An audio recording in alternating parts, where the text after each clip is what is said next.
दोस्तों, आप सुन रहे हैं जेम्स रिडली चेस की नई कहानी वन ब्राइट समर मॉर्निंग का हिंदी एडिशन, आखिरी पैंतरा। तो आइए सुनते हैं इसका अगला एपिसोड। टॉम हार्पर ने फार्म हाउस के फाटक के बाहर अपनी कार रोकी और नीचे उतरकर चेहरे का पसीना पोंछते हुए फाटक खोलने आगे बढ़ा। ये गर्मियों की तेज धूप और तपिश भरी शाम थी, मगर उसने महसूस किया कि उसे पसीना कुछ ज्यादा ही आ रहा था। दरअसल उस वक्त उसके पेट में हौलन मची हुई थी और वो कुछ सहमा हुआ था। उस वक्त उसके पास कोई हथियार नहीं था और वो एक ऐसे फार्म हाउस में दाखिल होने जा रहा था जहां उसके चीफ के अंदाजे के मुताबिक ऐसे खतरनाक मुजरिम पनाह लिए हुए थे जिन्होंने हाल ही में दुनिया की सबसे रईस लड़कियों में से एक की किडनैपिंग की थी। उसे पूरा यकीन था अगर बदकिस्मती से उसकी किसी भूल की वजह से उन्हें उसकी असलियत पता लग गई तो उसकी लाश का पता भी नहीं चलने वाला था। वैसे भी उसके पास खोने को था भी क्या।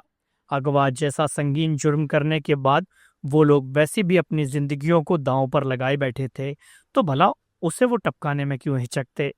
हापर ने फाटक खोला और कार में वापस बैठकर एंट्रेंस में दाखिल हो गया। वो धीमी रफ्तार से आगे बढ़ते हुए आसपास का जुग्राफिया भी समझता जा रहा था। ये देखकर उसे झटका सा लगा कि वहां आसपास कोई भी ऐसी जगह नहीं थी जहां छुपा जा सके। यहाँ वहां इक्के दुक्के मिट्टी के टीले जरूर थे जिन्हें छुपने के लिए इस्तेमाल किया जा सकता था, लेकिन वो रिहायशी इमारत से काफी फासले पर थे। साथ ही उसने ये भी गौर किया कि उस रास्ते पर उतरते ही कोई भी कार या गाड़ी गर्द के गुबार की सूरत में अपनी आमद फौरन ही दर्ज करा देती थी। मिट्टी के टीलों को पार करते ही उसे रिहायशी इमारत दिखाई पड़ी जिसके चारों तरफ कई दरमियाने साइज के लॉन बने हुए थे। रिहायशी इमारत के बाहर भी कई छोटी छोटी इमारतें नजर आ रही थीं। उसने एक ही निगाह में भांप लिया कि वहां दिन की रोशनी में किसी की निगाह में आए बगैर दाखिल हो पाना नामुमकिन था। इमारत के करीब पहुंचते ही हापर को एक लंबा सा बरामदा दिखाई दिया जो उस वक्त सुनसान था। इमारत की सभी खिड़कियां बंद थीं। ऐसा लग रहा था मानो घर पर कोई ना हो। तभी उसकी निगाह एक लिंकन कार पर पड़ी जो इमारत के कुछ ही फासले पर खड़ी थी। ये धूल और गर्द से अटी पड़ी थी और उस पर कैलिफोर्निया की नंबर प्लेट लगी हुई थी। उसने नंबर याद कर लिया।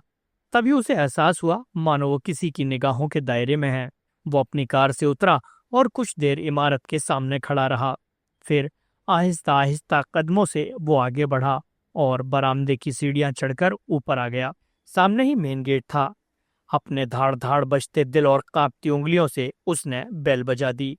काफी देर बाद चिटा ने दरवाजा खोला और उसकी तरफ भौएं उठाकर सवालिया निगाहों से देखा। वहां आते वक्त डेनिसन ने उस लड़की का बारीकी से हुलिया बयान किया था जो किडनैपिंग वाले रोज जेल्डा वॉन बाइलाई की कार में देखी गई थी। उस हुलिये के आधार पर हार्पर ने फौरन चिटा को उसी लड़की के तौर पर पहचाना। तकलीफ देने के लिए माफी चाहता हूँ, वो चेहरे पर मीठी मुस्कान लाते हुए बोला। दरअसल मैं इधर से गुजर रहा था। क्या मिस्टर डरमोट से बात हो सकती है? आप ही शायद मिसेस डरमोट हैं। वो दोनों इस वक्त बाहर गए हुए हैं। चिटा ने ठंडे लहजे में जवाब दिया। आप शायद इस फार्म हाउस के मालिक मिस्टर हैरिस जोन से वाकिफ हूँ। दरअसल अगले एक आध महीने में मैं इस फार्म हाउस को किराए पर ले रहा हूँ। आज इधर से गुजरना हुआ तो सोचा चलकर फार्म हाउस पर एक नजर डाल लूं। अब भीतर से देखे बिना यह जानना मुमकिन नहीं है कि ये मेरी जरूरत के मुताबिक है भी या नहीं। जब तक वो दोनों बाहर हैं मैं आपको अंदर नहीं बुला सकती। हापर की मुस्कान और गहरी हो गई। मैं समझ सकता हूँ आपकी बात। कोई बात नहीं, मैं फिर कभी देख लूंगा। आपको तकलीफ दी उसके लिए माफी चाहूंगा। दरअसल आप इधर से गुजर रहे थे, आपने पहले ही बताया। कहने के साथ ही चिटा ने दरवाजा बंद कर लिया। हापर को अभी भी महसूस हो रहा था कि उस पर नजर रखी जा रही थी। वो टहलता हुआ कार तक आया। उसे सिहरन सी महसूस हो रही थी। वो फौरन वहां से भाग खड़ा होना चाहता था, फिर भी उसने ऐसी कोई भी बेवकूफी नहीं की। मन ही मन इस डर से सहम था कि अब गोली उसकी पीठ में धंसी। उसकी निगाहें वहां के जुग्राफिये को ही भांपने लगी थीं। उसके दाईं तरफ एक छोटा सा केबिन था जो शायद स्टाफ क्वार्टर था। उसके बाईं तरफ एक गैराज था। फिर एक लंबा चौड़ा लॉन था और उसके बाद एक चटियल मैदान। बगैर किसी की नजर में आए यहाँ दाखिल होने की कोशिश करना निहायती बेवकूफी भरा कदम साबित हो सकता था। जब तक वो कार पर सवार होकर फाटक तक जाने वाली सड़क पर नहीं पहुंच गया, तब तक उसकी सांस गले में ही अटकी रही। उसके पास अब ऐसी सभी जानकारियां थीं जो डेनिसन को चाहिए थीं। अब डेनिसन उन जानकारियों को इस्तेमाल करके किस तरह इस पूरे मामले को सुलटाता है, ये डेनिसन का सिरदर्द है। फाटक से बाहर आकर हाईवे के किनारे उसने अपनी कार रोकी और लिंकन का नंबर एक कागज पर लिख लिया। फिर उसने अपनी कार पिट सिटी की तरफ तेजी से दौड़ा दी। पिट सिटी पहुंचकर हार्पर ने सबसे पहले डेनिसन को फोन किया। आपका तीर बिल्कुल सटीक निशाने पर बैठा चीफ, उसने डेनिसन को अपनी रिपोर्ट पेश करते हुए कहा। दरवाजा खोलने वही लड़की आई थी और अपने हुलिये के मुताबिक वही लड़की थी जो मिस वॉन वाइलाई के साथ उसकी कार में देखी गई थी। फिर उसने फार्म हाउस के मौजूदा जुग्राफिया के बारे में बारीकी से सब कुछ बताया। बहुत अच्छे, डेनिसन ने कहा। अब तुम ऐसा करो कि लेट्स और ब्राडी को साथ लो और थोड़ी शाम गहराने पर वापस वेस्टलैंड पहुंच जाओ। उस जगह के जितना करीब पहुंच पाओ पहुंचना, ये हमारे लिए ही बेहतर होगा। तुम्हें फाटक के मेन गेट तक का फासला पैदल चलकर ही पार करना होगा। आसानी के लिए अपने साथ दूरबीन भी ले लेना। मैं चाहता हूं तुम लोग उस इमारत पर लगातार 24 घंटे नजर रखो और वहां होने वाली किसी भी हलचल को नोट करो। अब जाओ और जरूरत पड़ने पर पिट सिटी में फ्रैंकलिन से कांटेक्ट कर लेना। वो तुम्हें तुम्हारी जरूरतों की सारी चीजें मुहैया करा देगा। मुझे कैसे भी करके ये जानकारी चाहिए कि उस फार्म हाउस में कौन मौजूद है। ठीक है चीफ, हार्पर ने जवाब दिया। और सुनो टॉम, उस घर में मौजूद लोगों को किसी भी हाल में ये पता नहीं चलना चाहिए कि उनकी निगरानी की जा रही है। ये तुम्हारी जिम्मेदारी है। कोई जोखिम मत उठाना। गुड लक, कहकर टेनिसन ने रिसीवर रख दिया। लॉस एंजल्स के माउंट क्रेसेंट होटल में रिसेप्शन क्लर्क ने मुस्कुराकर विक्टर डरमोट की तरफ देखा, जो अभी रिसेप्शन डेस्क पर आकर खड़ा ही हुआ था। देखिए, आपके यहाँ जैक हार्वर्ड के नाम से मेरी एक रिजर्वेशन होगी, विक्टर ने कहा। जी हाँ, है मिस्टर हार्वर्ड। Room number 25। एक रात के लिए ही है ना? क्लर्क ने पूछा। हाँ, विक्टर ने कहा और क्लर्क को अपनी कनपटी के घूमड़ और चेहरे पर मौजूद खराशों की तरफ देखते पाकर जल्दी से बोला, एक रात के लिए ही। उसने रजिस्टर पर दस्तखत किए और सामान को फ्लोर बॉय के सुपुर्द करके लिफ्ट की तरफ बढ़ गया। 6 बजने में 20 मिनट बाकी थे।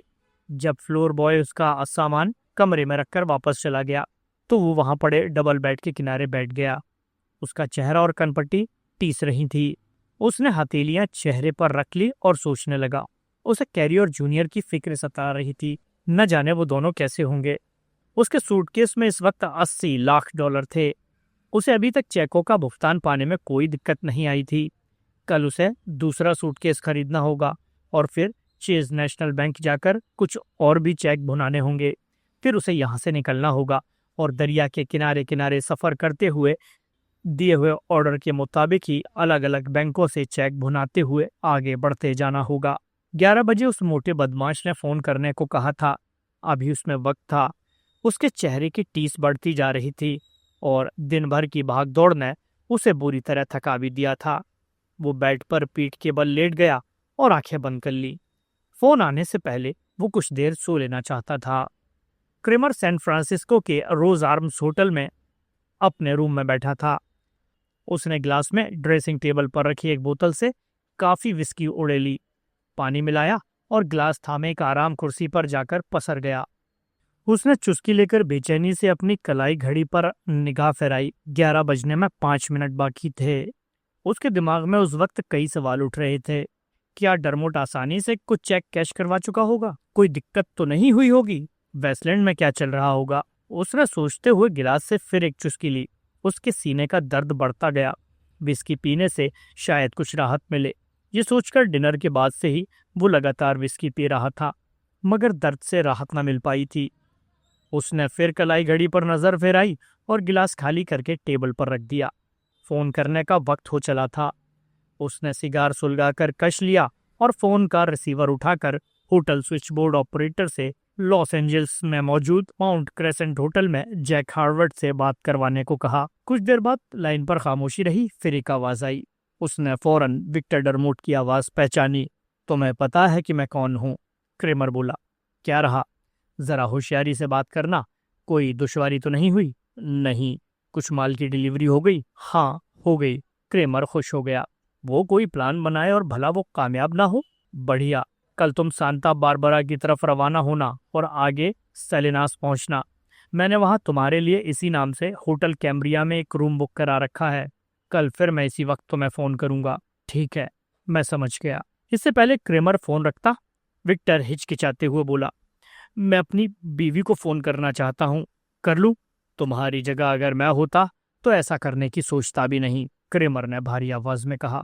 शायद हमारे दोस्त को तुम भूल गए। टेलीफोन घंटी के दखल से ही उसके दिमाग में खलल पैदा हो जाती है, कहकर उसने फोन रख दिया। उसका चेहरा चमचमा उठा। उसने गिलास उठाकर फिर उसमें विस्की डाली और पैक बनाकर आराम कुर्सी पर बैठ गया। उसके पास अब करोड़ डॉलर तो फोकट में ही आ गए होंगे। अगले 3 दिनों में मेरे पास 4 करोड़ डॉलर जैसी मोटी रकम होगी, वो भी कैश। मो और उन दोनों टुच्चे भाई बहन की जोड़ी को उनका हिस्सा देने के बाद भी मेरे पास तकरीबन 3.5 करोड़ डॉलर बचेंगे। इस उम्र में और क्या चाहिए? बची खुची जिंदगी ऐसे गुजरेगी। अचानक उसे हेलन की याद आने लगी और उसका मन उससे बात करने को मचलने लगा।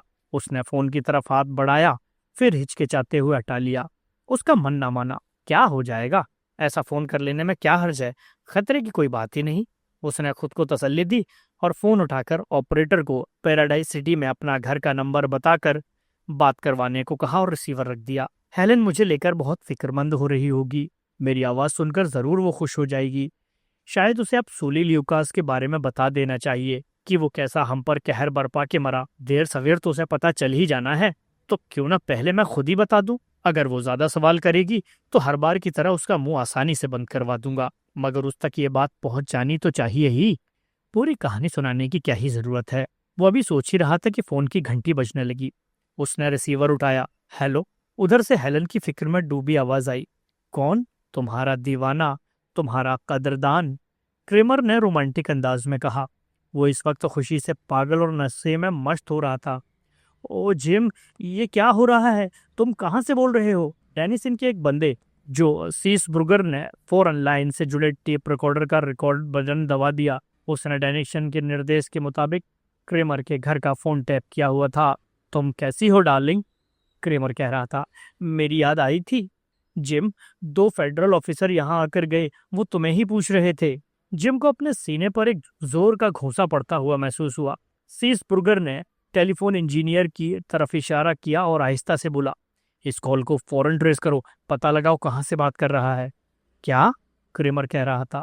क्या पूछ रहे थे? वो तुमसे बात करने आए थे जिम। मुझे बड़ी फिक्र हो रही है। उन्हें मो के यहाँ आए होने की पक्की खबर थी। ये इंस्पेक्टर डेनिसन। क्रेमर के हाथ से रिसीवर छूटते छूटते बचा। डेनिसन? हाँ, वो ये भी कह रहा था कि मो का कोई रेस्टोरेंट वेस्टोरेंट नहीं है, उसके पास तो फूटी कौड़ी तक नहीं है। और जिम, वो तो ये भी कह रहा था कि कहीं तुमने अपना पुराना धंधा फिर से ना शुरू कर दिया हो। जिम, क्या सच में ऐसा है? कह दो ये झूठ है। क्रेमर बड़ी मुश्किल से उसकी बातें सुन पा रहा था। उसका दिमाग सुन्न पड़ता जा रहा था। वो सही से कुछ सोच ही नहीं पा रहा था और जो इकलौती चीज इस वक्त दिमाग में फंस कर रह गई थी वो थी डेनिसन। डेनिसन, एक घाघ पुलिसिया, एफबीआई का सबसे होनहार और काबिल ऑफिसर, मेरा पुराना दुश्मन। उसे कम आंकना अपने पैरों पर खुद ही कुल्हाड़ी मारने जैसा होगा। ये बीच में कहाँ से आ गया? वो सोच रहा था। उधर से हेलन कुछ कहे जा रही थी, जिसका एक भी लफ्ज उसकी कानों में नहीं पड़ सका था। मैं बाद में बात करता हूँ, उसने फोन पर जल्दी से कहा।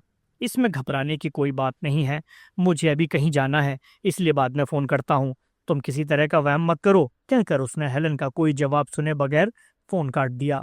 वो सैन फ्रांसिस्को में है, रोज आर्म्स होटल में, टेलीफोन इंजीनियर ने बताया। सीसबुर्गर फौरन फोन की तरफ लपका और रिसीवर उठाकर सैन फ्रांसिस्को में मौजूद फेडरल ब्यूरो में बात करने लगा। क्रेमर उठ खड़ा हुआ। कितना बड़ा बेवकूफ हूं मैं। क्या जरूरत थी हेलन को फोन करने की? उन्होंने मुझे मुंह की सोहमत में देखा और कूदकर इस नतीजे पर पहुंच गए कि जरूर मैं कोई खिचड़ी पका रहा था। मैं वाकई बेवकूफ हूँ जो ये सोच बैठा कि मैंने उन्हें चकमा दे दिया और बच निकला था। लेकिन डेनिसन के होते हुए भला ये कैसे मुमकिन हो सकता है? जरूर डेनिसन ने घर का फोन टैप करवा रखा होगा। कुछ ही मिनट में उनकी पूरी पलटन यहाँ पहुंचती ही होगी। ये सब सोचते हुए उसने फौरन अपना कोट उठाकर पहन लिया। कुछ करना होगा फौरन ही। भाड़ में जाए होटल बिल, इतना वक्त भी नहीं है, वो लोग पहुंचते ही होंगे। सोचते हुए फौरन वहां से कूच कर गया। 11 मिनट बाद ही 2 फेडरल ऑफिसर तकरीबन दौड़ते हुए रोज आर्म्स होटल पहुंचे। उन्होंने रिसेप्शन क्लर्क को अपना बैज दिखाया और क्रेमर की तस्वीर दिखाकर उसके बारे में पूछताछ करने लगे। इसे कहीं देखा है? एक ने पूछा। हाँ, देखा तो है, क्लर्क ने दिया। ये मिस्टर मेसन है, अभी 2 मिनट पहले ही बाहर निकले हैं। दोनों ऑफिसर्स ने एक दूसरे की आंखों में उलझन भरी निगाहों से देखा। दोनों ऑफिसर्स में से एक बॉब अर्लन, जो कद में थोड़ा लंबा था, बोला, क्या मिस्टर मेसन ने अभी थोड़ी देर पहले कहीं फोन किया था? मैं इस बारे में कुछ नहीं बता सकता, क्लर्क बोला, लेकिन शायद वहां से कुछ पता चल सके। कहता हुआ वो एक दरवाजे की तरफ बढ़ा जो होटल स्विच बोर्ड का था। अर्लन भी पीछे पीछे उस तरफ चल पड़ा। टेलीफोन ऑपरेटर ने मांगी गई जानकारी तुरंत मुहैया कराई। डेनिसन घर रवाना होने ही वाला था जब अर्लन ने उसे फोन किया। क्रेमर फिर हमें गच्चा दे गया, अर्लन बोला।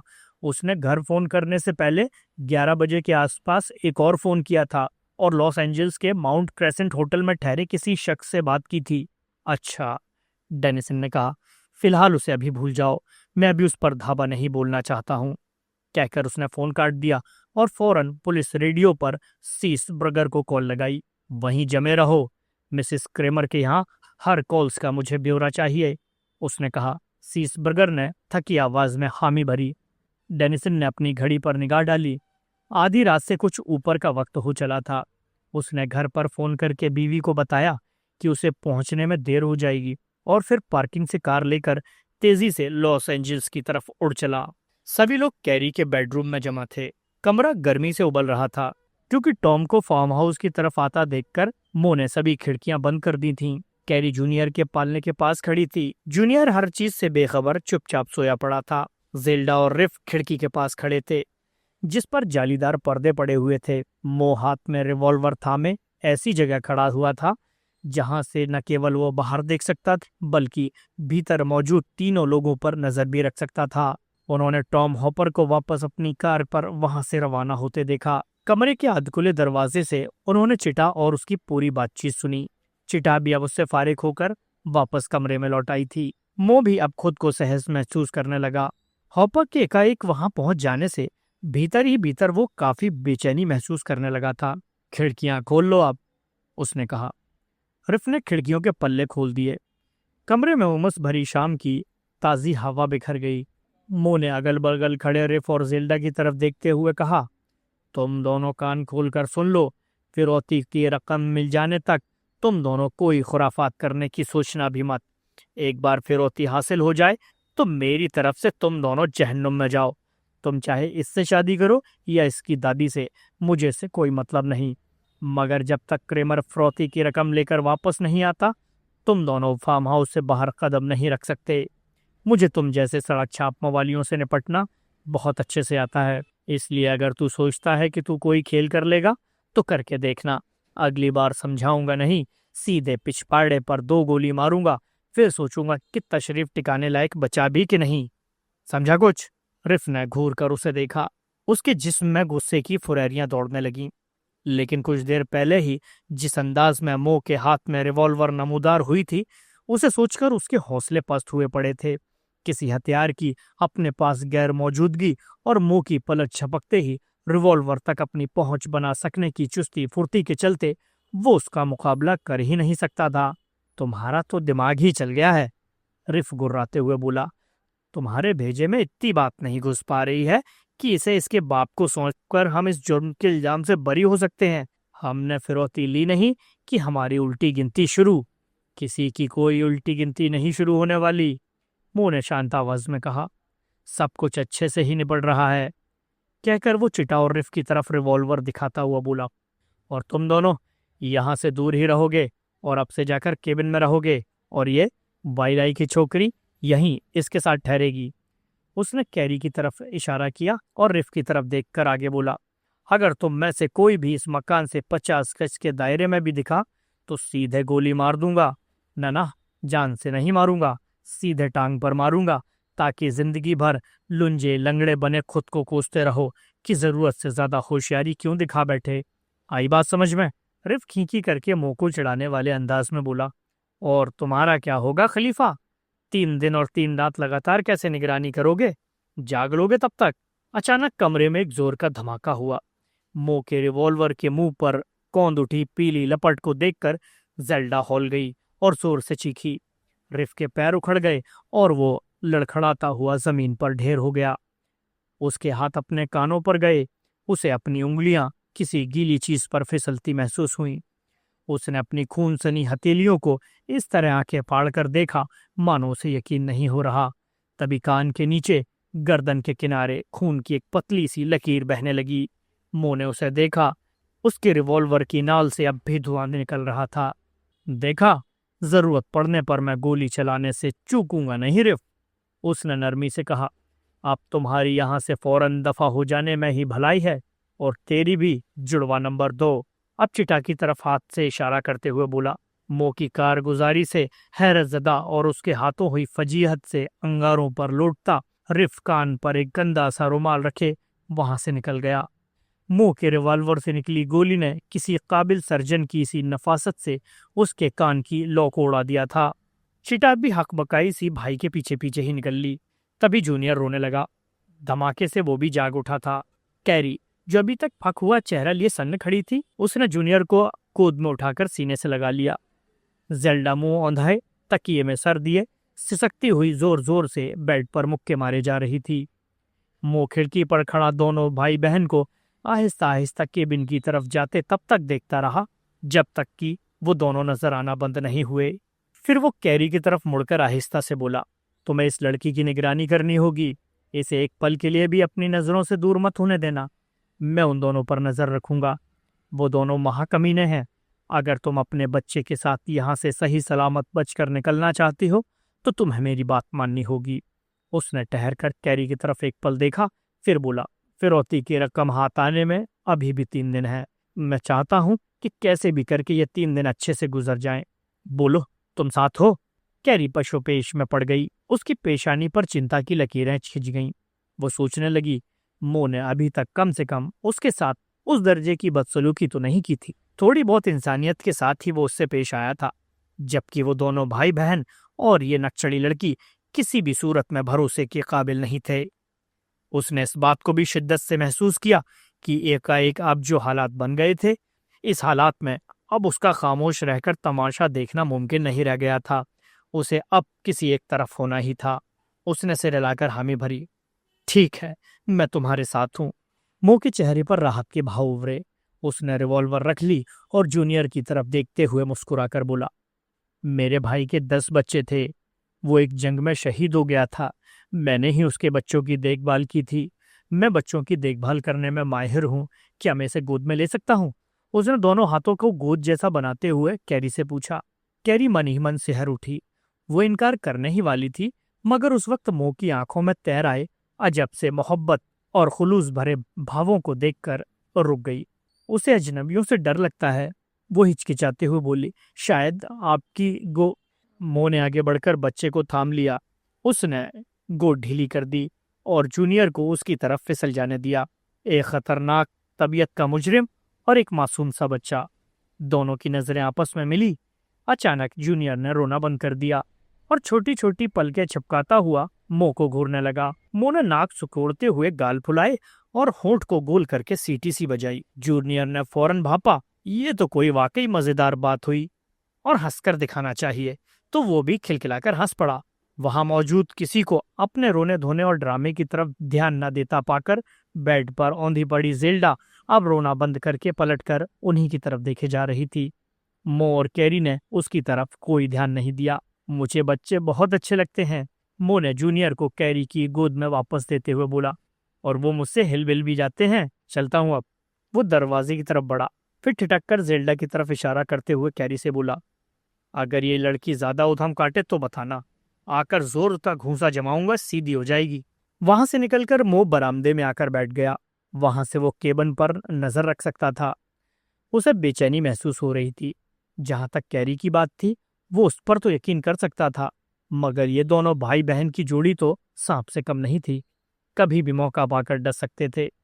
और छोकरे ने सही कहा था, कैसे वो 3 रातों तक बगैर सोए उनकी निगरानी करता रह सकता था। मो मन ही मन दुआ करने लगा कि क्रेमर का फोन आ जाए और वो उसे यहाँ के हालात में अचानक आई तब्दीली के बारे में आगाह कर सके। हो सकता है कि क्रेमर उसकी मदद के लिए किसी को भेज दे या फिर खुद ही आ जाए। उसने केबिन की तरफ देखा। उसकी सारी खिड़कियां दरवाजे बंद थे। वो मन ही मन सोचने लगा कि वो दोनों भाई बहन अब कौन सी खिचड़ी पका रहे होंगे। केबिन के भीतर रिफ वॉश बेसिन पर झुका अपने कान और गर्दन के किनारों पर बहा खून साफ कर रहा था। इस वक्त वो गुस्से से उबल रहा था और लगातार मुंह को भद्दी भद्दी गालियां भी देता जा रहा था। उस पर गोली चली थी, इस एहसास ने ही उसके छक्के छुड़ा रखे थे। चिटा कमरे में एक आराम कुर्सी पर बैठी आगे पीछे झूलती भाई को झींकता भुनभुनाता देखे जा रही थी, मगर उसने मदद की कोई कोशिश नहीं की। अब तो क्या ऐसे ही बैठी रहेगी? रिफ ने बेसिन में टपक आई खून की बूंद को देखकर गुर्राते हुए कहा। बैठकर देख रही है, कुछ करती क्यों नहीं इसे बंद करने के लिए? चिटा ने कोई जवाब नहीं दिया। आज जिंदगी में पहली बार अपने भाई की तकलीफ पर उसका दिल नहीं पसीजा था और ना ही मन में कोई हमदर्दी पैदा हुई थी। रिफ की जिल्डा से शादी करने के फैसले ने उसे बहुत तड़पाया था। उसे जिल्डा से जलन हो रही थी। वो खुद को तनहा महसूस करने लगी थी। उसे बार बार यही लग रहा था कि बचपन से आज तक उसके और रिफ के दरमियान मोहब्बत, दिली लगाव और एक दूसरे पर यकीन की जो मजबूत दीवार थी, वो आज ढह गई थी। जिल्डा ने उसकी दुनिया में आकर सब कुछ तबाह और बर्बाद कर दिया था। वो रिफ को उतनी ही शिद्दत से जानती थी, समझती थी, जितना कि वो खुद को। इसलिए इसे पूरा यकीन था कि अगर उसने जिल्डा से शादी करने का मन बना लिया था तो पक्का कर गुजरने वाला था। वो तो यहाँ तक भी सोचे बैठा था कि किस तरह वो जिल्डा की दौलत का इस्तेमाल करके अपनी इस गलीज सड़क छाप जिंदगी से किनारा कर बाकायदा कलफ लगाकर उजला कर लेगा और ऐशो आराम और अय्याशी भरी जिंदगी जिएगा। चिटा को इस बात का भी पूरा पूरा एहसास था। भले ही आज वो उसे साथ रखने की बोल रहा था, मगर देर सवेर उसे चिटा से अपना दामन छुड़ा ही लेना था, क्योंकि वो हमेशा उसकी राह का रोड़ा बनी रहती। वो रईसी के गुरूर में डूबी और अय्याशियों के सुरूर में गुमशुदा बेमकसद सी जिंदगी के लिए उससे किनारा कशी करने से बाज नहीं आने वाला था। फिर चाहे उसे चिटा को कितनी भी दौलत क्यों न देनी पड़ती। चिटा जानती थी कि जिंदगी उसके भाई की अपनी खुद की जुजारू हौसलेमंद तबीयत को खत्म करके उन्हीं पैसे और रुतबे के गुरूर से ऐंठे, मगर किसी भी बाजारू औरत के पहलू में किसी गंदी मोरी के कीड़ों की तरह गिजगिजाते बिजबिजाते मगरूर किस्म के दौलतमंदों की तरह ही बना देने वाली थी। ऐसे दौलतमंदों को खुद उसने ही अपने तलवे चाटते देखा था। इसलिए वो जिल्डा की अकूत दौलत के सदके मौज मारते रिफ को इस हाल में सोचकर ही फिक्रमंद हो उठती थी। चिटा को वही जिंदगी पसंद थी जो वो अब तक जीते आए थे, क्योंकि उसमें उसे थ्रिल नजर आता था। हौसले की नुमाइश होती थी, दिमाग का इस्तेमाल करके प्लानिंग बनानी होती थी और उन प्लानिंग पर अमल करके कामयाब होकर के भी दिखाना होता था।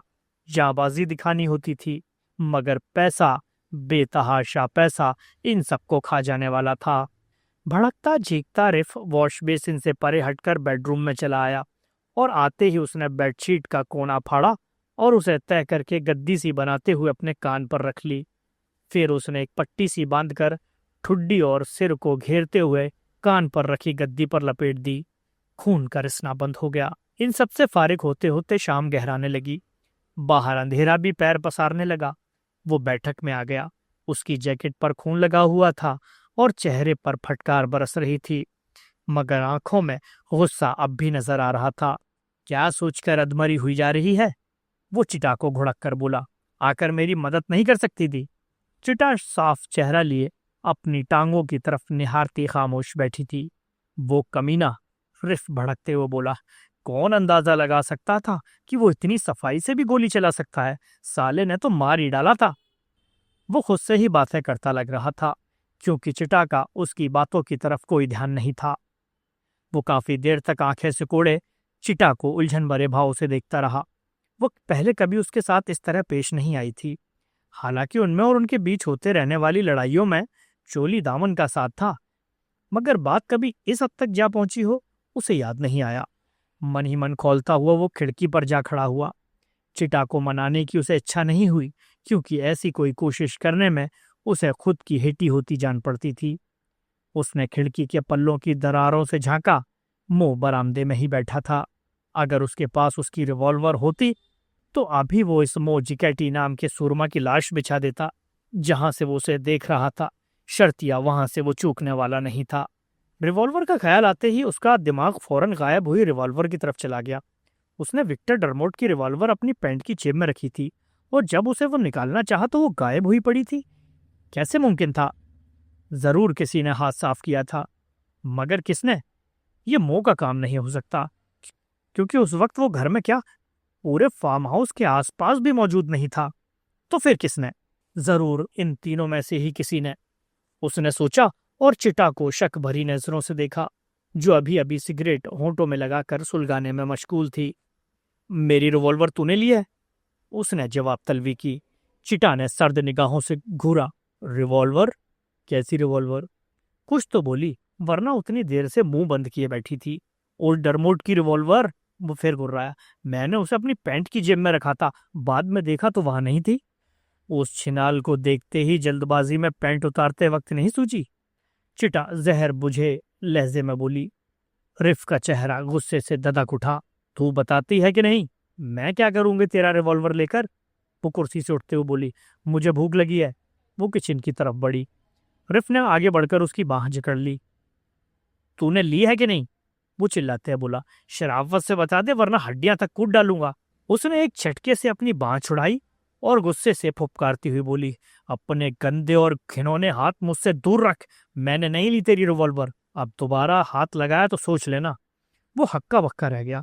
चिटा किचन की तरफ बढ़ गई और वहां रखे रेफ्रिजरेटर में कुछ खाने को ढूंढने लगी।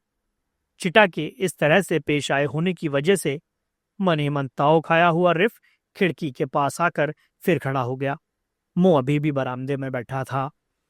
जब इंस्पेक्टर जे डेनिसन लॉस एंजल्स में माउंट क्रेसेंट होटल पहुंचा तो उस वक्त रात के 1 बज रहे थे। वो सीधे रिसेप्शन पर चला गया। रिसेप्शनिस्ट की शिफ्ट खत्म होने ही वाली थी। वो जाने की तैयारी में था। उसे रिसेप्शन पर पहुंचा देखकर उसने सवालिया निगाहों से डेनिसन की तरफ देखा। डेनिसन ने उसे अपना परिचय देकर होटल में आए नए लोगों के बारे में पूछताछ की।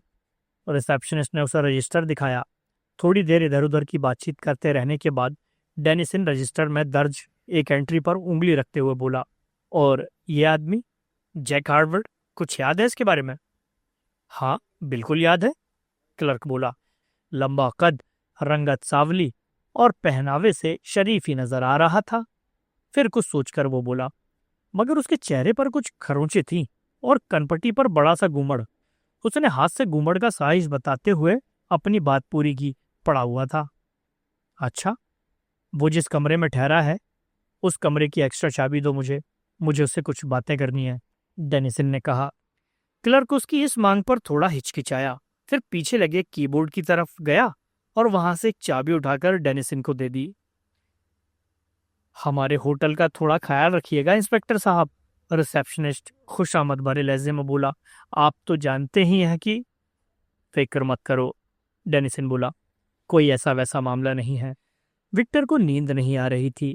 वो कमरे की बत्तियां बुझाए अंधेरे में लेटा कैरी के बारे में सोचे जा रहा था और कोई भी ऐसा वैसा अंदेशा होने पर यह सोचकर खुद को तसल्ली देता आ रहा था कि जब तक वो अपने काम को सही से अंजाम देता रहेगा, कैरी और जूनियर महफूज थे। मगर इतनी तसल्लियों के बावजूद उसके दिमाग से उन दोनों भाई बहन की सूरत नहीं निकल पा रही थी। उन दोनों के ख्याल से ही उसे दहशत हो रही थी। उन दोनों का कोई भरोसा नहीं था कि अब वो क्या कर गुजरे।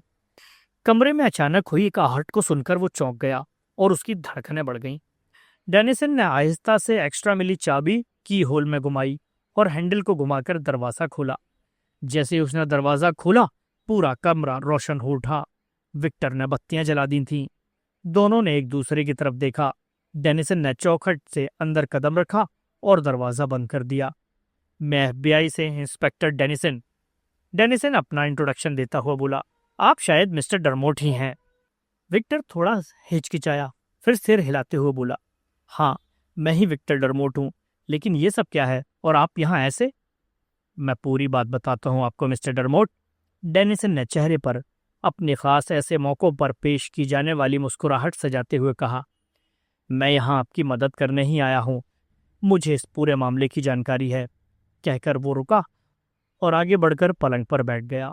हमें आपके मौजूदा हालात की भी जानकारी है, उसने बात आगे बढ़ाते हुए कहा। देखिए, आप हमारे साथ कोऑपरेट कीजिए।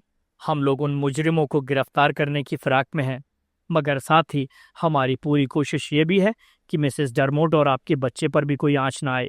मैं आपसे वादा करता हूँ कि जब तक फिरौती की रकम हासिल नहीं हो जाती और आपकी बीवी और बच्चा सही सलामत वापस नहीं आ जाते, हम लोग कोई भी कदम नहीं उठाएंगे।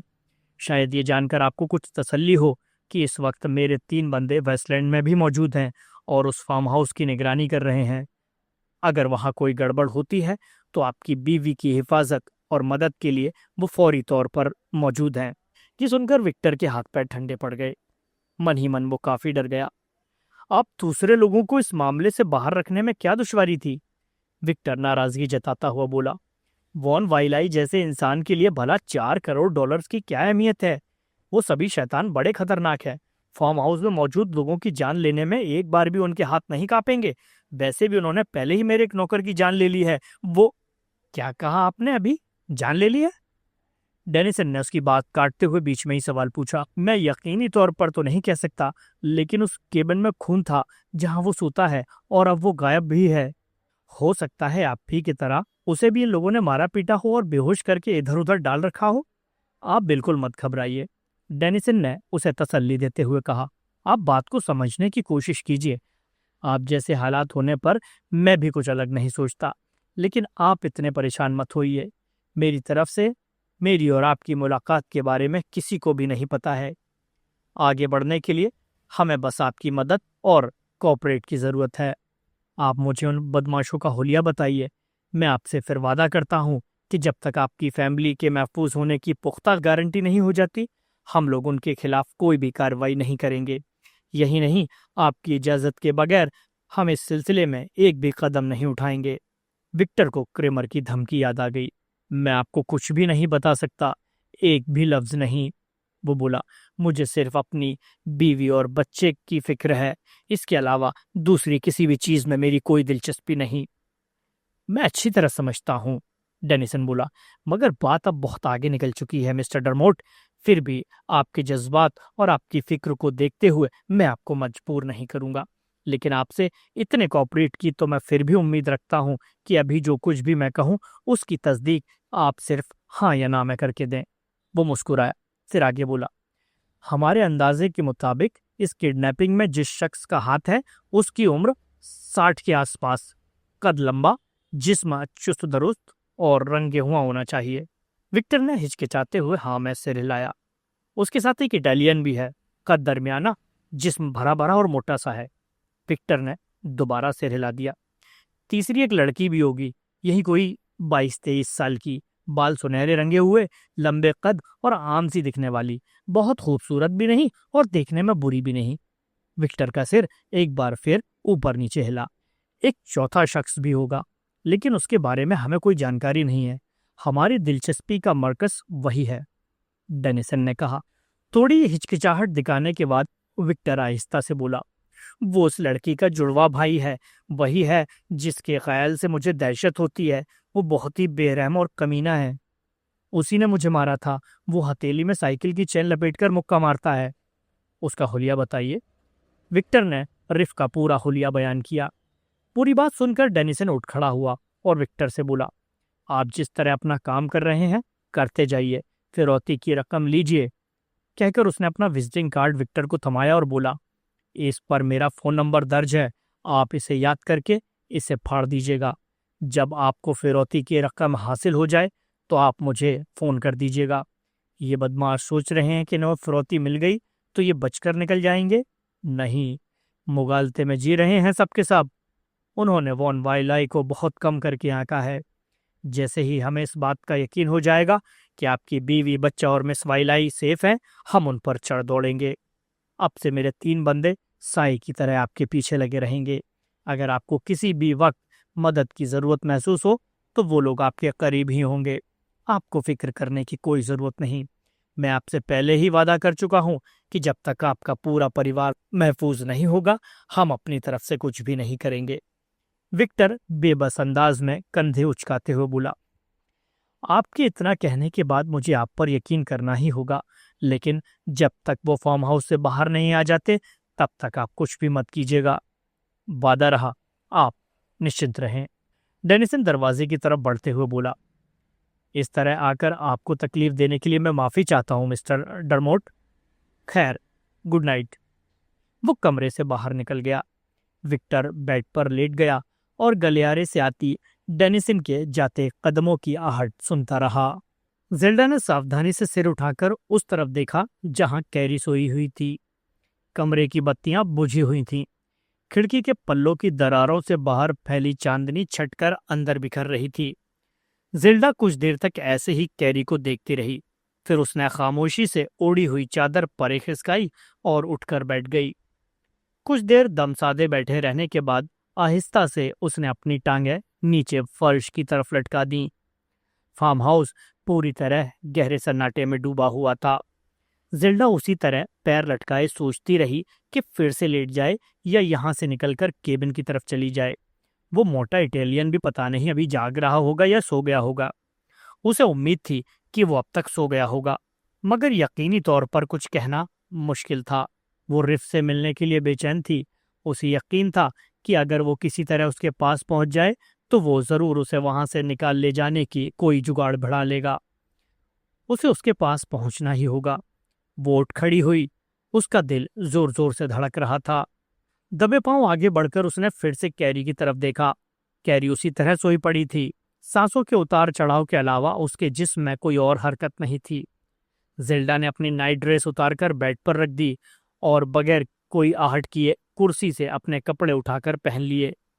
तभी कैरी नींद में कुनमुनाई। वो वहीं जमसी गई। उसके पसीने छूटने लगे। काफी देर यूं ही खड़ी कैरी को देखती रही। कैरी फिर सो गई थी। वो नंगे पैर आहिस्ता आहिस्ता कदम उठाती दरवाजे की तरफ बढ़ रही थी। दरवाजे के पास पहुंचकर उसने पलटकर फिर से कैरी की तरफ देखा और हल्के हाथों से सिटकनी खोलकर दरवाजे में झिरी पैदा करके बाहर देखा। लॉबी में सन्नाटा पसरा हुआ था। उसने चौखट पार की और दरवाजा बढ़ाकर आगे बढ़ गई। कुछ देर लॉबी में ठहरकर उसने ये भांपने की कोशिश की कि कहीं कैरी जाग न गई हो, मगर कमरे से कोई आवाज न आती पाकर उसने लॉबी पार की और किचन में चली आई। किचन से सीधे वो पिछले दरवाजे की तरफ बढ़ी और उसे खोलकर बाहर आंगन में निकल आई। बाहर चांदनी छिटकी हुई थी। बाहर घर के बरामदे में मौजे कहती जागते रहने की कोशिश करता करता सो गया था। वो एक कुर्सी पर बेखबर सोया पड़ा था और उसकी रिवॉल्वर उसकी गोद में रखी थी। बरामदे में उसके खर्राटे गूंज रहे थे। जिल्डा कुछ देर बाहर खड़ी मौके खर्राटे सुनती रही। फिर तेज कदमों से चलते हुए उसने लॉन पार किया और केबिन की तरफ दौड़ गई। केबिन के भीतर चिटा ने बेडरूम पर कब्जा कर लिया था और अब वो अंदर से सिटकनी लगाए बेड पर पड़ी थी। उसे बेचैनी हो रही थी। बार बार वो सोने की कोशिश करती और आंख लगते ही उसकी नींद टूट जाती। बैठक में रिफ भी ऊँग रहा था। वो लगातार 2 घंटों तक बरामदे और मेन बिल्डिंग की तरफ देखता रहा था, मगर जब चांद अपने सफर पर थोड़ा आगे चला और उसकी काली परछाइयों के साथ धीरे धीरे अंधेरे ने इमारत और बरामदे को निगल लिया, तो फिर वो वहां से हट गया। अंधेरे की वजह से मौका दिखना बंद हो गया था और उसे इस बात का कोई अंदाजा नहीं था कि मोटा अभी तक जाग रहा है या सो गया था। बाहर कदम रखने की उसकी हिम्मत तक नहीं पड़ रही थी। वो टांग में गोली खाने का जोखिम नहीं उठाना चाहता था, क्योंकि उसे यकीनी तौर पर इस बात का पूरा पूरा एहसास था कि वो उसे देखते ही टांग पर गोली चला देने से चूकने वाला नहीं था। इस वक्त वो अपनी कुर्सी के सामने रखी एक दूसरी कुर्सी पर पैर पसारे उनीदा सा लेटा था और जेल्डा के साथ अपनी आइंदा जिंदगी के हसीन ख्वाबों के ख्यालों के झाड़ फानूस और झूमर टांक रहा था। एक हल्की सी आवाज ने चिटा को चौंका दिया। वो फौरन उठकर बैठ गई और कान लगाकर आहट को भांपने लगी। दरवाजे के चरमराने की आवाज और बैठक से आने वाली फुसफुसाहट भरी आवाजों को सुनकर वो पलंग से उठ खड़ी हुई और दबे पांव चलती हुई बैठक में खुलने वाली दरवाजे के पास आई और दरवाजे पर कान लगाकर सुनने की कोशिश करने लगी। उसने कमरे से आती जिल्डा की आवाज को फौरन पहचाना। उसका खून खौल गया। उसने आहिस्ता आहिस्ता पूरा वक्त लेते हुए बड़ी सब्र के साथ दरवाजे का हैंडल घुमाकर कोई 1 इंच के करीब झिरी सी पैदा की, ताकि वो अंदर से आती आवाजों को साफ सुन सके और किसी को उसकी मौजूदगी का एहसास भी ना हो। केबिन की मेन गेट के चरमराने से रिफ चौकन्ना हुआ, मगर जिल्डा की "घबराओ मत रिफ, मैं हूं" की सरगोशी भरी आवाज सुनकर वो फिर आराम से कुर्सी पर पसर गया। जिल्डा उसके पास आकर घुटनों के बल बैठ गई। उसकी बाहें रिफ के गिर्द लिपट गईं और सिर सीने पर टिक गया। मैं तुमसे दूर नहीं रह पाई। जिल्डा उसके कान पर बंधी पट्टी को छुए बगैर सिर के पीछे बालों में उंगलियां फिराती हुई बोली, तुम्हें ज्यादा चोट तो नहीं लगी? वो कहाँ है? रिफ उसकी पीठ पर घेरा कस के उसे करीब खींचता हुआ बोला, सो गया? हाँ। रिफ के खुरदरे हाथों की छुअन से वो सिसकारी सी भरती हुई बोली, रिफ, क्या हम यहां से अभी नहीं निकल सकते? रिफ खिड़की के पल्लों की दरारों से छनकर आती चांदनी को देखकर समझ गया कि अगर उसने कमरे से बाहर कदम रखा और मुंह जागा हुआ तो उसकी आइंदा जिंदगी एक टांग पर घिसटते हुए बीतने वाली थी। मुंह भले ही अंधेरे में था, मगर केबिन के सामने चांदनी बिखरी पड़ी थी। वो फौरन पहचान जाता। वो कमबख्त तो गोली मार देगा, उसने कहा। हमें सही वक्त का इंतजार करना होगा। अभी काफी वक्त पड़ा है। तुमने देखा नहीं था कि कैसे उसने मुझ पर गोली चला दी थी? वो जिल्डा के कान में फुसफुसाकर बोला। कान के पास आते ही जिल्डा को सिहरन सी हुई। वो कस के रिफ से लिपटती हुई बोली, वो कहाँ है? बगल वाले बेडरूम में सो रही है। ऊंचा मत बोलो, अगर उसने सुन लिया तो खामखा का फसाद खड़ा हो जाएगा। कहकर वो उठ खड़ा हुआ, कसकर उससे लिपट गया। दोनों कमरे में खड़े एक दूसरे पर तीर तलवार चलाते रहे।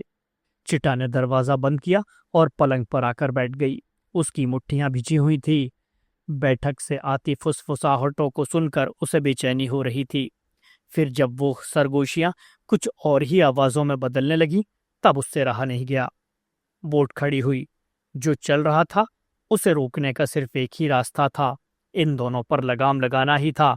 इस रिश्ते को पनपने से पहले ही इसकी जड़ों को कुचलना था। तभी उसका भाई हमेशा उसके साथ रह सकता था। तभी उसके कानों में जिल्डा के मदहोशी से कराहने और सिसकारियां भरने की आवाज आई। एक पल को तो उसे लगा कि अभी जाकर वो उस लड़की का गला दबा दे। फिर किसी तरह उसने अपनी इस ख्वाहिश को दबाया और मन ही मन किसी फैसले पर पहुंचती हुई खिड़की के पास जाकर खड़ी हो गई। उसने खिड़की के पल्ले खोले और बाहर देखा। बाहर चांदनी बिखरी हुई थी।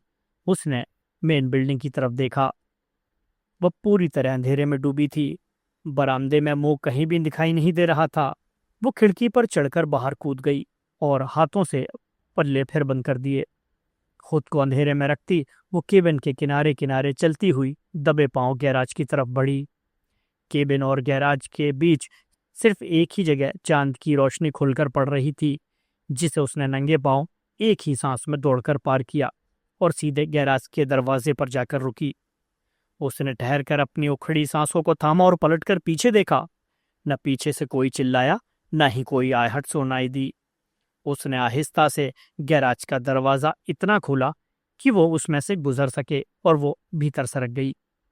कुछ देर तक वो अंधेरे में बिजली का स्विच टटोलती रही। स्विच मिलते ही उसने गैराज की बत्ती जला दी। वहां एक लिंकन और एक स्ट्रेट वैगन अगल बगल खड़ी थीं। उसकी निगाहें तेजी से एक कोने से दूसरे किनारे पर फिरी। गैराज के परले कोने से उसे वो चीज दिखाई दी जिसकी फिराक में वो इधर आई थी। वो एक लंबे हत्ते का बेलचा था। उसने उसे उठा लिया और बत्तियां बुझाकर गैराज से बाहर खुले में आ गई। अब वो कुछ दूरी पर बने मिट्टी के ढूंढ की तरफ बढ़ रही थी। वहां पहुंचते ही उसने कुछ देर इधर उधर देखा, फिर एक जगह उभरी हुई मिट्टी को खोदना शुरू किया। रिफ ने उसे साफ साफ नहीं बताया था कि उसने डीलांग की लाश को कहाँ दफनाया था, इसलिए उसे सही जगह उसे ढूंढने में काफी वक्त लगा। कई जगह खुदाई करने के बाद आखिरकार उसे वो जगह मिल ही गई जिसके नीचे डीलोंग की लाश दफन हुई पड़ी थी।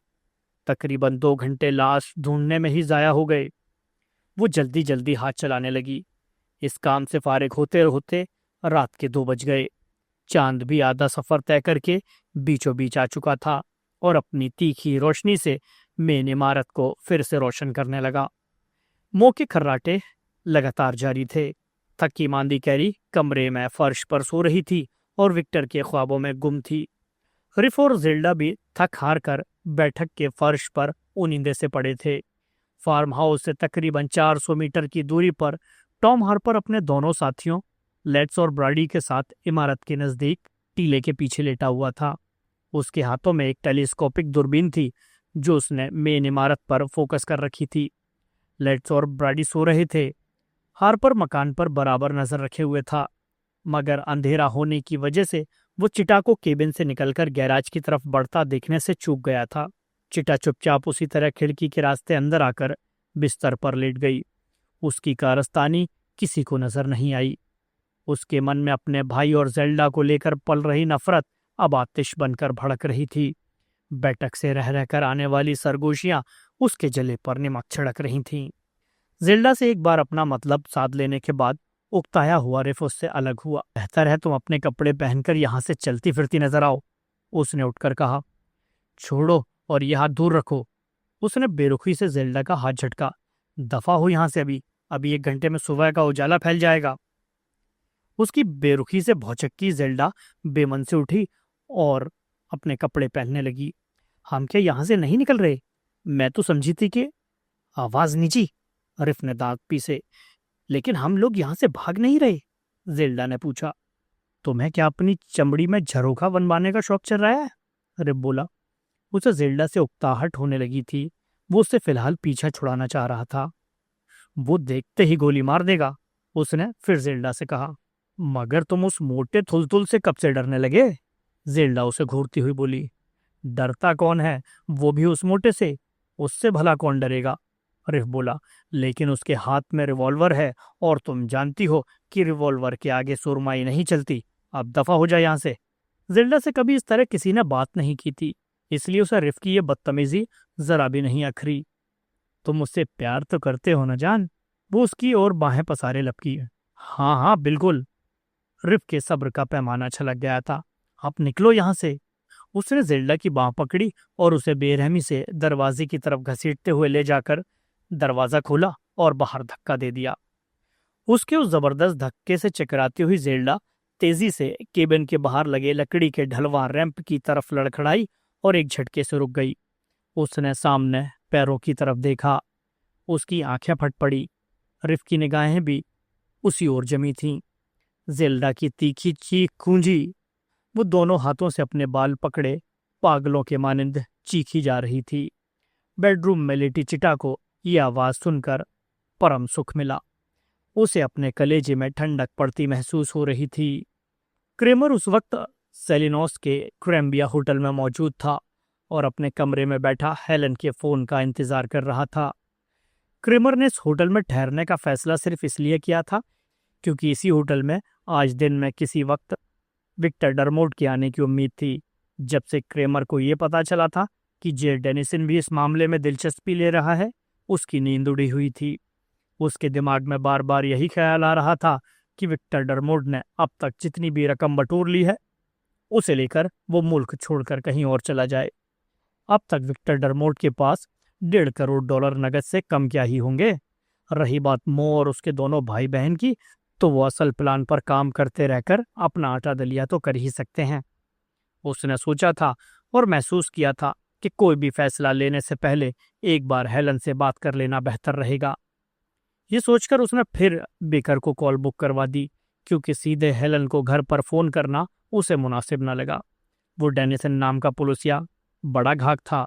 उसने जरूर घर का फोन टैप करवाया होगा, तभी उसने बेकर की मार्फत हेलन तक पैगाम पहुंचाने का सोचा था। उसने स्विच बोर्ड ऑपरेटर को पैराडाइज सिटी का एक फोन नंबर देकर फिल बेकर से बात करवाने को कहा। फिल बेकर उसका खास दोस्त था, जिसके साथ वो अक्सर गोल्फ खेला करता था। मौजूदा हालात में उसे बेकर पर पूरा यकीन था कि ऐसे वक्त में उसके अलावा कोई दूसरा उसका काम नहीं कर सकता। 5 बजे के बाद उसकी कॉल कनेक्ट हुई थी और उसकी उम्मीद के मुताबिक ही फिल बेकर ने हेलन तक उसके पैगाम पहुंचाने की हामी भर दी थी। तब उसने इस होटल का नंबर देकर बेकर से कहा था कि वो हेलन से जाकर कह दे कि शाम को घर से निकले और क्लब जाकर दिए गए नंबर पर मुझसे बात कर ले। अब वो अपने कमरे में खिड़की के पास बैठा हेलन के फोन का बेसब्री से इंतजार कर रहा था। उसने घड़ी को देखा, 7 बजने में 5 मिनट बाकी थे। तभी फोन की घंटी बजी। उसने लपक कर फोन का रिसीवर उठा लिया। हेलो डार्लिंग, उसने खुश दिखने का नाटक किया। कैसा चल रहा है और तुम कैसी हो? कुछ देर लाइन पर खामोशी छाई रही।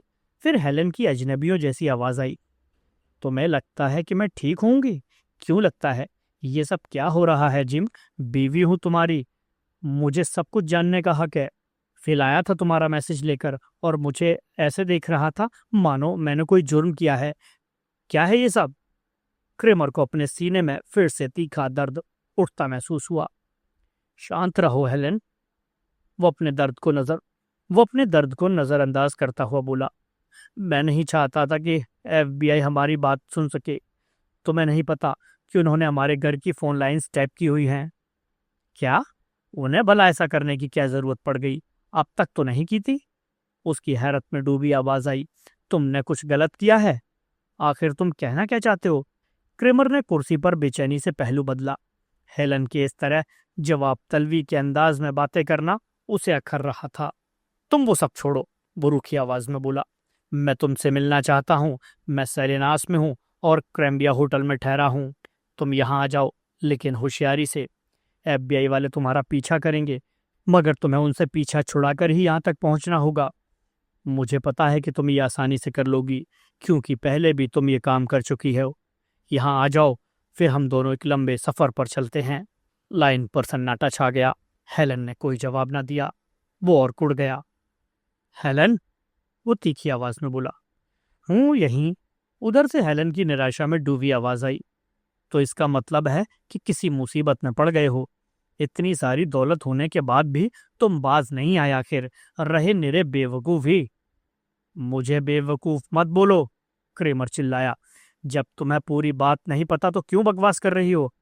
सोली ने हमें बर्बाद कर दिया। उस कुत्ते ने मेरा पूरा पैसा जुए में उड़ा दिया। $4 करोड़। उसने बिल्कुल हमें कंगाल कर दिया हेलन। सोली? हेलन हैरत में डूबी। ऐसा कैसे हो सकता है? सोली हमारे साथ ऐसा नहीं करने वाला। वो भला ऐसा क्यों करने लगा? उसने किया है, यही सच है।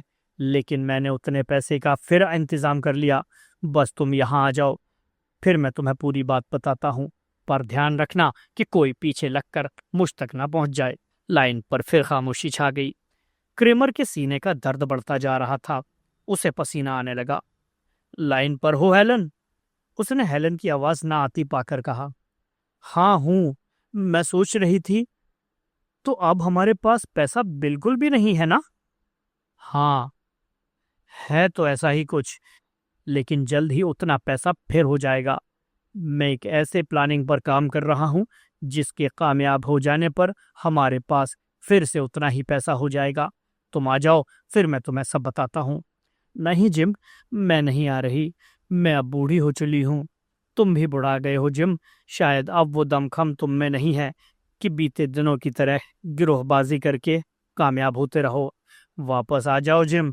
हम दोनों मिलकर इस दुश्वारी का कोई हल ढूंढ लेंगे। मैं किसी FBI ऑफिसर को चकमा नहीं देने वाली। 15 साल पहले ये सब करने में मजा आता था, मगर अब और नहीं। वापस घर आ जाओ जिम। हेलन ने डूबती आवाज में कहा। हमारा कोई घर नहीं अब, क्रेमर ने गुस्से से बोला। मैंने जो कहा तुमने वो ठीक से सुना नहीं। हम लोग कंगले हो चुके हैं। मैंने ऐसा कुछ किया है जिससे वो सब कुछ वापस मिल सकता है, लेकिन उसके लिए तुम्हें मेरे पास आना होगा। मैं नहीं आ रही, हेलन ने कहा। बरसों पहले इन सब से मैं गुजर चुकी हूँ, लेकिन अब मुझ में इतनी हिम्मत नहीं है। मैंने उम्मीद की थी कि हम दोनों कभी वापस उस दुनिया में कदम नहीं रखेंगे, किसी भी कीमत पर नहीं, किसी भी हाल में नहीं। लेकिन तुम फिर उसी रास्ते पर चल पड़े। अलविदा जिम। मैं किसी तरह अपनी जिंदगी गुजार लूंगी और उम्मीद करती हूँ कि तुम भी अपनी बसर कर ही लोगे। अगर कभी तुम्हारा इरादा बदल जाए और जो कुछ भी कर रहे हो उसे छोड़कर वापस आना चाहो, तो उस सूरत में मैं हमेशा तुम्हारा इंतजार करती मिलूंगी। अगर नहीं तो अलविदा जिम। हेलन ने फोन रख दिया। फोन रखे जाने की क्लिक के साथ ही क्रेमर को एहसास हुआ कि वो दरवाजा उसके मुंह पर बंद हुआ था, जिसकी इमारत की 4 दीवारियों के भीतर 15 साल पहले उसने एक खुशहाल जिंदगी का आगाज किया था, और जिसकी इंतहाई नवाजिशों को देखकर वो फूला नहीं समाया करता था। वो आंखों में हैरत और अविश्वास के भाव लिए सूनी आंखों से रिसीवर को देखता रहा। उसे यकीन नहीं आ रहा था कि उसकी बीवी उसके साथ ऐसा सुलूक कर सकती थी। हेलन, एक तीसरे दर्जे के घटिया से नाइट क्लब की दोयम दर्जे की सिंगर, जिसे उसने गलाजत भरी उस जिंदगी से उठाकर इज्जत और रुतबा बख्शा, जिसे उसने पैसा ऐशो आराम भरी जिंदगी अता की। भला वो उसके साथ ऐसे कैसे पेश आ सकती थी? उसने आहिस्ता से रिसीवर रख दिया और सूनी आंखों से कमरे में इधर उधर देखने लगा। काफी देर तक यूं पसीने में डूबा बैठा रहा, खालीपन का भाव लिए सहमा हुआ और सीने में उठते दर्द से भीगा हुआ। अलविदा जिम, उसने कहा था। उसके कहने के अंदाज से साफ था कि वो अब उससे सारे ताल्लुक तोड़ गई थी। वो उठ खड़ा हुआ और अपने ब्रीफकेस के पास चला आया। उसने ब्रीफकेस खोलकर एक विस्की की बोतल निकाली और उसे लेकर बाथरूम में चला आया। उसने एक गिलास में विस्की उड़ेली और नीट ही पी गया। एक पैग नीट पीने के बाद उसने दूसरा पैग बनाया और गिलास थामे बेडरूम में आ गया। हेलन क्या करेगी अब वो? घर में पैसा भी तो नहीं है, उसके बगैर वो अपना गुजारा कैसे करेगी? वो सोचने लगा। तभी टेलीफोन की घंटी की आवाज सुनकर वो चौंक गया और गिलास में पड़ी विस्की छलक कर गलीचे पर आ पड़ी। उसने गिलास रखा और आगे बढ़कर रिसीवर उठा लिया। आपने कहा था मिस्टर जैक हार्वर्ड की आमद हो, आपको फौरन इन्फॉर्म किया जाए। रिसेप्शनिस्ट की आवाज आई। वो अभी अभी यहाँ पहुंचे हैं और कमरा नंबर 135 में ठहरे हैं। शुक्रिया, कहकर क्रेमर ने फोन रख दिया। रूम नंबर 135 उसी के फ्लोर पर था।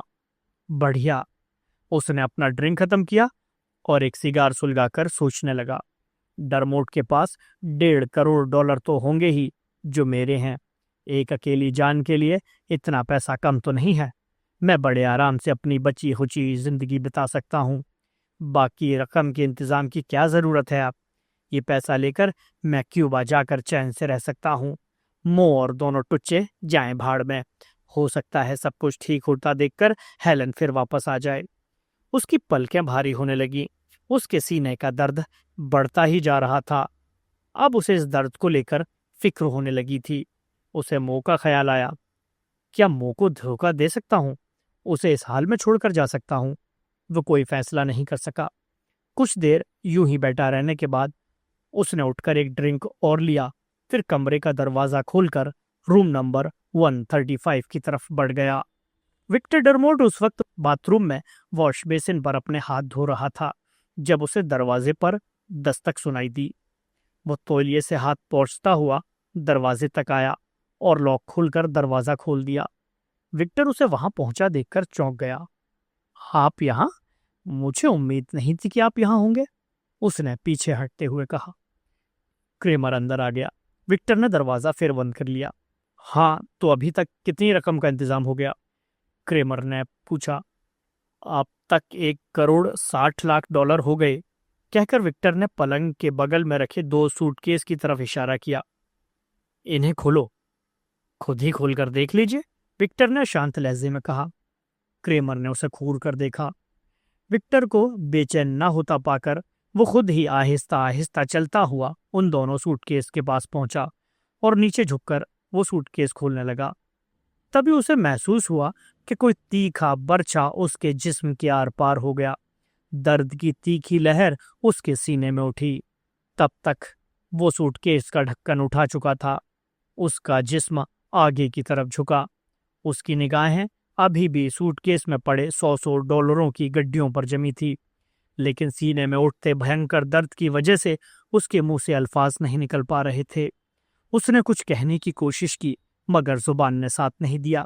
उसने अपना चेहरा सूटकेस से परे करना चाहा, लेकिन उसके जिस्म में इतनी भी ताकत नहीं बची थी।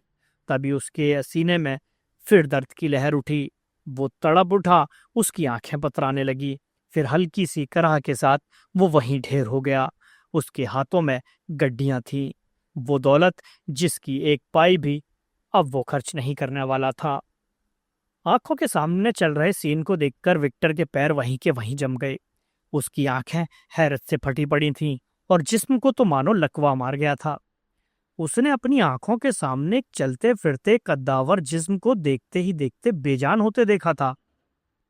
वो अपनी उस हालत से तभी उबर पाया जब क्रेमर हाथ पैर फैलाए खामोश सा फर्श पर फैल गया।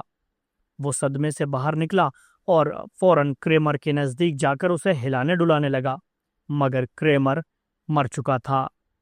काफी देर वो क्रेमर की लाश के पास खड़ा कैरी और जूनियर के बारे में सोचता रहा और साथ ही अचानक आ पड़े इस हालात को लेकर परेशान होता रहा। तभी उसे याद आया उस डेनिसन नाम के ऑफिसर ने उससे कहा था कि उसके बंदे उसके आसपास ही मौजूद रहेंगे। वो दरवाजा खोलकर बाहर गलियारे में आ गया। वो काफी देर गलियारे में भटकता रहा। फिर गलियारे के परले छोर पर एक दरवाजा खुला और एक लंबे तड़ंगे आदमी ने निकलकर उसकी तरफ देखते हुए भौहें उठाईं। जरा मेरे साथ आओ, विक्टर बोला। वो मर चुका है। 1 घंटे बाद जे डेनिसन भी वहां आ पहुंचा और आते ही सीधे विक्टर के कमरे में जा पहुंचा। विक्टर कमरे में एबे मैसन के साथ बैठा उसी के आने का इंतजार कर रहा था। उसने आते ही पहले क्रेमर के मरे होने की तस्दीक की, फिर उसकी निगाह दोनों सूटकेसों पर पड़ी। उसने विक्टर से पूछा। विक्टर ने बताया। तुम दिन निकलने से पहले ही इस लाश को यहां से उठवाने का इंतजाम करो, उसने मैसन से कहा। मैं नहीं चाहता कि इस बारे में खबर आम हो। उसने दोनों सूटकेस उठा लिए और विक्टर से बोला, आओ कहीं और चलकर बात करते हैं। विक्टर उसे लेकर क्रेमर के कमरे में चला आया। डेनिसन पलंग पर बैठ गया और विक्टर ने अपने लिए पास पड़ी आराम कुर्सी पलंग के पास सरका ली। बाकी तीनों लोगों को मुतमईन करने के लिए आपके पास काफी रकम है, डेनिसन बोला। मुझे लगता है कि अब हमें अपनी योजना पर अमल करना चाहिए। आप ये पैसा लेकर वेस्टलैंड वापस चले जाएं और ये रकम उन बदमाशों को दे दें। रकम पाते ही वो वहां से निकलने की सोचेंगे। एक बार वो लोग फार्म हाउस से बाहर खुले में आ जाएं, वहां मौजूद मेरे आदमी उन पर हाथ डाल देंगे और वो सब हमारी गिरफ्त में होंगे। बेहतर है आप अपनी हिफाजत के तौर पर रिवॉल्वर भी ले लें। विक्टर ने इनकार में सिर हिलाते हुए कहा, नहीं, मुझे वहां अकेला पहुंचा देखकर वो मेरी जरूर तलाशी लेंगे। उस सूरत में मेरे पास से रिवॉल्वर की बरामदगी ही उन्हें सब कुछ जाहिर कर देगी, इसलिए रिवॉल्वर कतई नहीं। फिर भी हिफाजत के तौर पर रिवॉल्वर कार में तो रखी जा सकती है। नहीं, मैं कोई खतरा मोल लेना नहीं चाहता। फिर यहाँ बात मेरी खुद की हिफाजत से ज्यादा मेरी बीवी और बच्चे की है। डेनिसन चुप हो गया। फिर थोड़ी देर बाद कुछ बोलते हुए बोला, शायद आप ठीक कह रहे हैं। खैर, वो लोग आपसे क्रेमर के बारे में सवाल जरूर कहेंगे। आप उनसे कहना कि क्रेमर एराहेड होटल के केबिन नंबर 57 में उनका इंतजार कर रहा है। आपको लगता है कि ये झांसा चल जाएगा? विक्टर ने शक भरे लहजे में बोला। अगर उनमें से किसी को इस बारे में होटल से तस्दीक कर लेना सूझ गया तो वो तुम मुझ पर छोड़ दो, डेनिसन मुस्कुराया। इस होटल का मालिक मेरा पुराना खबरी है। वो वही करेगा जो उसे कहने को कहा जाएगा। इस बारे में मैं उससे पहले ही खड़का कर रखूंगा। मेरे पास अभी भी कई चेक हैं कैश कराने को, उनका क्या करूं? मैं शर्त लगा के कह सकता हूं कि क्रेमर ने उनमें से किसी को भी इस बारे में बिल्कुल नहीं बताया होगा कि वो वॉन वाइन लाई से कितनी फिरौती मांगने वाला है। वो तो $1.5 करोड़ पाकर ही बल्लियों उछल जाएंगे। वो चेक मुझे दे दो, मैं उन्हें वाइलाई को वापस सौंप दूंगा। विक्टर चेक उसे सौंपते हुए बोला। वो मुझे इतनी जल्दी वापस आया देखकर शक नहीं करेंगे? उनकी जानकारी के मुताबिक अभी मुझे 2 दिन और लगने थे। तो कह देना क्रेमर ने काम जल्दी निपटा लेने को कहा था। साथ ही ये भी कह देना कि चेक कैश कराने में कहीं कोई दिक्कत ही नहीं आई, इसलिए वो काम बहुत जल्दी निपट गया। और फिर पैसा देखकर उनके पास शक करने की कोई वाजिब वजह भी तो नहीं होगी। विक्टर ने कुछ देर इस बात पर गौर किया। हालांकि उसे ये बात इतनी पसंद नहीं आई, मगर इसे मान लेने के सिवा कोई चारा भी तो नहीं था। तो फिर ठीक है, मैं अब चलता हूँ, वो बोला। डेनिसन ने अपनी घड़ी देखी। अगले 3-4 घंटों में आप सैन बर्नार्डिनो पहुंच जाएंगे। आप वहां रात गुजारिए और कल सुबह 10 बजे के आसपास वेस्टलैंड पहुंचिए। मेरे 3 आदमी वहां की निगरानी कर ही रहे हैं, इसलिए आप वहां अकेले नहीं होंगे। फिर भी मैं चाहूंगा आप अपनी तरफ से पूरी एहतियात बरतें। मैं कल की बजाय आज ही वहां पहुंच जाना चाहता हूं। मैं अब एक और रात अपनी बीवी और बच्चे को उन बदमाशों के रहमो करम पर नहीं देखना चाहता। लेकिन मिस्टर डरमोट, ये मैंने कहा ना, आज ही रात तो मतलब आज ही रात। आप मुझे रोकने की कोशिश ना ही करें तो बेहतर है, विक्टर ने रूखी अंदाज में कहा। डेनिसन ने उसकी तरफ देखा। उसके चेहरे पर मौजूद मजबूत इरादे उसने देख लिए थे। वो कंधे उचकाता हुआ बोला, ठीक है, फिर तो मुझे भी इसी के मुताबिक चलना होगा। अपना ख्याल रखिएगा। जैसे ही विक्टर दोनों सूटकेस थामे बाहर निकला, डेनिसन फोन पर उलझ गया। फार्म हाउस की निगरानी पर मौजूद टॉम हॉर्पर लेट्स को अपनी बारी देने के लिए हिलाकर जगाने ही वाला था जब उसे जेल्डा की चीखें सुनाई दी। रात के उस सन्नाटे में एकाएक गूंज उठी वो चीखें इतनी तीखी थी कि दोनों FBI एजेंट्स की नींद टूट गई। अब वो तीनों भौचक्के से एक दूसरे का मुंह देखे जा रहे थे। अब ये कौन सा बखेड़ा शुरू हो गया वहां? लेट्स परेशान होते हुए खड़ा हो गया। तभी चीखों की आवाजें आना बंद हो गईं और फिर एक बार चारों तरफ रात का गहरा सन्नाटा पसर गया। मैं जाकर देखता हूँ। रुको, लेट्स बोला। इन हालात में किसी की निगाह में आए बगैर लुकते छिपते रेंगते आगे बढ़ना मुझे अच्छे से आता है। मैं वहां तक आसानी से पहुंच सकता हूँ। अगर उन्हें हमारी यहाँ मौजूदगी की खबर लग गई तो सबकी किराए पर पानी फिर जाएगा। लेट्स दरमियाने कद का लचीले बदन वाला एजेंट था। बतौर जंगल स्काउट ही की थी, इसलिए हार्पर को उसका ये कहना ठीक लगा। ठीक है लेट्स, मगर जल्दी करना। मुझे फौरन जानना है कि आखिर वहां हुआ क्या है। लेट्स पेट के बल कोहनियों और घुटनों पर चलता आगे बढ़ रहा था। जैसे ही वो अंधेरे में गुम हुआ, हार्पर अपने टू वे पुलिस रेडियो पर डेनिसन से कांटेक्ट करने लगा। डेनिसन अपने ऑफिस में नहीं था। उन्हें कहीं भी ढूंढिए और उनसे कहिए कि मुझसे फौरन कांटेक्ट करें। यहाँ हालात एकाएक कुछ बिगड़ से गए हैं। हमें किसी औरत के चीखने की आवाजें भी सुनाई दी। फौरन उन तक किसी भी तरह ये खबर पहुंचाइए। एकाएक गूंज उठी जिल्डा की चीख सुनकर मुंह हड़बड़ाकर एक झटके में उठकर खड़ा हो गया। तनिक देर तक तो वो समझ नहीं पाया कि वो है कहाँ। फिर धीरे धीरे जब वो पूरे होश में आया तो उसकी निगाहें केविन की तरफ उठी। जिल्डा अपने बालों को मुट्ठी में भींचे चीखे जा रही थी। तभी रिफ दौड़ता हुआ आया और उसके मुंह पर कस के एक झापड़ जड़ दिया। जिल्डा की चीखें फौरन उसके हलक में घुट गईं। उसने सिसकते हुए कसकर रिफ के सीने में लगना चाहा, मगर रिफ ने उसे जोर से धक्का देकर परे कर दिया। हवा में डिलोंग की सड़ी गली लाश की बदबू घुलने लगी थी और उस तीखी बदबू की वजह से दोनों को उबकाई सी महसूस होने लगी थी। आहिस्ता आहिस्ता मो बरामदे की सीढ़ियां उतरकर नीचे चला आया। कैरी के कमरे में रोशनी हो गई थी और वो सहमी सहमी नजरों से खिड़की के पास खड़ी उधर ही देखे जा रही थी। लाश की बदबू अब हवा में घुलकर उसके नखनों तक पहुंचने लगी थी। जिल्डा अपनी जगह से उठी और अंधाधुन फार्म हाउस के एंट्रेंस गेट पर दौड़ पड़ी। रिफ उसे रोकने के लिए पीछे दौड़ने ही वाला था कि उसकी नजर हाथ में रिवॉल्वर थामे अपनी ओर आते मुंह पर पड़ी। मोजिल्डा को चिल्लाते हुए आवाजें देने लगा, पर वो भागती रही। उसे पकड़ कर ला जल्दी, वो रिफ पर चिल्लाया। वो हाथ से निकली जा रही है। रिफ ने उसकी तरफ ध्यान नहीं दिया। वो बस एक टंग डिलोंग की लाश को देखे जा रहा था। गुस्सा, निराशा, खौफ के मिले झुले भाव उसके चेहरे पर झलकने लगे थे। एकाएक उसे लगने लगा कि उसकी और जिल्डा की शादी हो पाना अब नामुमकिन है। एक खुशहाल और ऐशो इशरत भरी जिंदगी जीने का ख्वाब उसकी आंखों के सामने टूट रहा था। तभी मो की निगाह डिलोंग की लाश पर पड़ी। उसके रोंगटे खड़े हो गए। चिटा अपने बिस्तर से उठ खड़ी हुई और खिड़की के पल्लों की दरार से बाहर चल रहा पूरा सीन देखकर मौज कर रही थी। कोई 100 गज के फासले पर लेट्स रेंगता हुआ अब खुले में आ गया था। चांद की भरपूर रोशनी वहां पर बिखरी हुई थी। इससे आगे बढ़ने पर उसे देख लिए जाने का खतरा था। वो वहीं पर चुपचाप लेटा मो और रिफ की तरफ देखता रहा, जो जमीन पर पड़ी किसी लंबी सी काली चीज के सामने खड़े थे। फिर उसकी नजर अंधेरे में अंधाधुंध भागती जिल्डा पर पड़ी, जो दौड़ते हुए सीधे उसी की दिशा में आ रही थी। उसने जिल्डा को फौरन पहचाना। जैसे ही वो नजदीक आई, अचानक हुई नेचुरल प्रतिक्रिया के तौर पर वो उछलकर खड़ा हुआ और उसकी बांह थाम कर रोक लिया। मैं एफबीआई ऑफिसर हूँ, वो जल्दी से बोला। सीधे आगे बढ़ती रहो, वहां। तभी मो ने लेट्स को जमीन से उठकर खड़ा होते देखा।